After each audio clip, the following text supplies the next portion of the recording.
I asked.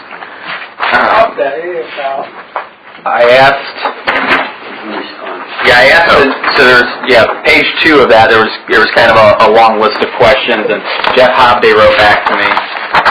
He said, as you're seeking legal advice, your questions should be directed to your county prosecuting attorney.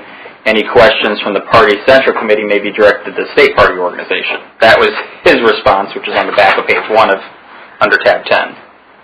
So he didn't really respond directly about the form itself. Didn't even get close. No, that was the response I received. And the reason I bring this up, so there's 2 questions I'd like to actually, it seems to me that your other question might be sort of the prior question, and it was the first one you asked. What's the first one?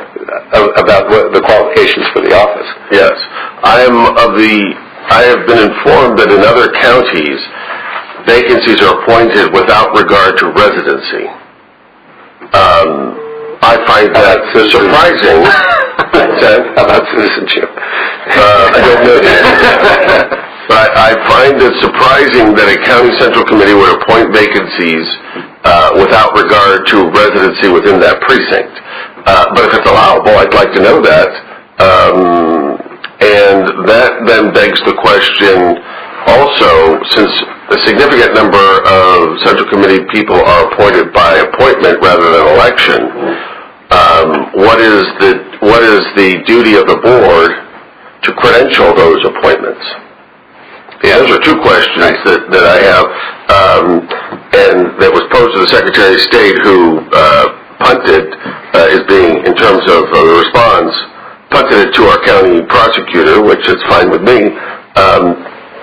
And I see Mr. Golonsky's response, and I agree with Mr. Rich. The applicability of 302 is not clear to me, so I don't know that we have a good direction at this point. 3.02 is not applicable, and I don't think it is. That only means we don't have a legal duty to do it, unless there's a legal duty somewhere else that I'm not aware of in the code, but which there could be, I guess, but that doesn't mean that we shouldn't be doing it, that it's not a good idea for us to do it. That's another question. You know, there are things that we can do that we're not obliged by law to do. But then, the existing form... I don't know that I want the board to be appointing people. For instance, when we get a petition with the 5 signatures for someone to run for a county central committee, their qualifications as a resident elector of that precinct is verified. And we verify the petition, they run, they get elected. But if there's a vacancy and one of the 2 political parties or any of the political parties don't send us anything, they make an appointment, and that person doesn't live in the precinct, or isn't they? Well, they do certify to us that they were appointed. That they're appointed, but are they a qualified elector, and do they live in the precinct? That's not part of the certification process. So I'm not so sure we would want to be in the business of issuing certificates of appointment where this underlying qualification is not right. We would need to verify their qualification. Yes, and in order to verify their qualifications, we would need to know if residency was a requirement. Yes. Hence, back to your original question, the Secretary of State. Yes. Is there a residency requirement for appointment to a county central committee? And the Secretary, Hobday is saying, ask the prosecutor. Mm-hmm. Or the state party. The state party. That's a question of law. I don't understand asking the state party. Well, I think he's making a reference to the fact that bylaws of political organizations do direct some things. I don't know that... But your question is whether state law requires residency in the precinct, as I understand. Yes, it is. And that's a legal question. I can't see why we would ask a party. I don't either. Yeah. So what is the best path forward to get clarity on these questions? I think a opinion from the I think I prosecutor. have a better clarification of the question now, so I can take that back to questions, the residency issue, and then duty to appoint. So I'll take The that duty to back. certify the appointment. Well, there's two levels to that certification. There's the duty, and then there is, if in the absence of a duty, is there an allowance? Is it permissible for us? Right, and we've had these questions about what the elections, what the law and the elections officials manual don't specifically stipulate. Do we have the authority to do so? And that question has come up. One of it was when boards of elections were updating signatures without the controlling legal authority to do so. I think it was under Bruner, they said stop doing that, and then they made a provision. They made a process by which we could do it.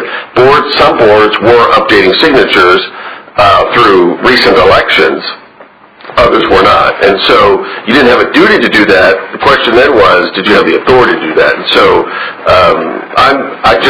my general preference is, if we don't have the duty to do it, we shouldn't be doing it. On something of a legal matter like that, it's safer to not do it, particularly if the underlying residency issue or qualifications issue is at issue. But if it is allowable for appointment for these vacancies without regard to residency, I'd like to know that. Okay, so 3 questions.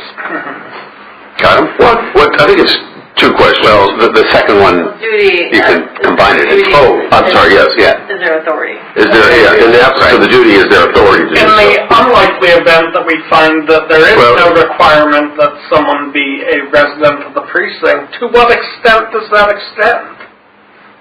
I mean, it's not, say you're appointing someone to Akron 1, does that person have to live in Akron? Does that person have to live in Summit County?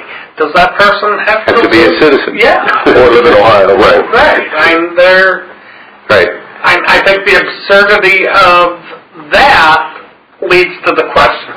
Right. Answer on the Right. question. Right. Yes. So it is hard to fathom a world in which a vacancy can be appointed to a person who doesn't meet the qualifications to run for that office. Right. It would seem to me. But that's not really the question. The question is, what does the law require, or what does the law allow?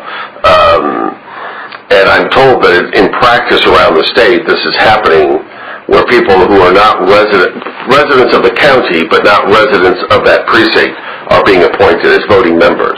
I think from a practical standpoint, that emerges out of a sense of confusion or intermingling that happens in many counties between the executive committees and the central committees Could be. of the county.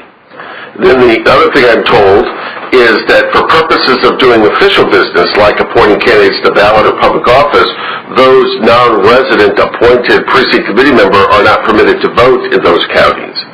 So they vote on county business, but not public business. So it's kind of a hybrid.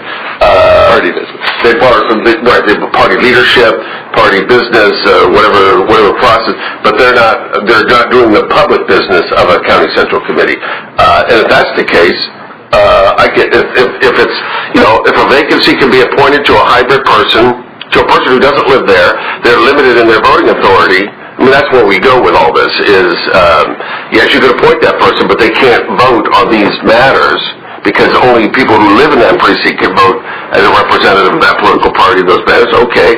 But there's a lot of other things that they can vote on that are not. And so, it's, I'd like to unpack that and know what's allowable or what's required and not allowable. And just to clarify, it is, of course, not really the concern of the Summit County Board of Elections what happens in other counties, but if it turns out that a central committee can appoint someone who doesn't meet the qualifications for the office, it might be that the county parties in this county would choose to do so. Can you tell me what the current practice is? The current practice is we don't appoint people who don't meet the qualifications on our side, at least not knowingly. Well, the current practice of the Board of Elections, from the board, we don't make appointments. The current practice is to not issue certificates of appointment to appointed members. I mean, we don't have a policy, but we do not. Is that correct? Correct. We do list them. Well, we list them, but we only know of appointments where the political parties voluntarily inform us. Well, no, not voluntary. Well, they required by law to certify them to it. Yeah, they're required at the organization, and then it's up to, if either party makes appointments along the way, that they still need to inform us. Report them to the board, and then we even check to make sure they meet the residency requirements and affiliation apartment requirements. Yeah, so we're checking the qualifications before we put them on that list that is available to the public to see who's in the Central Committee.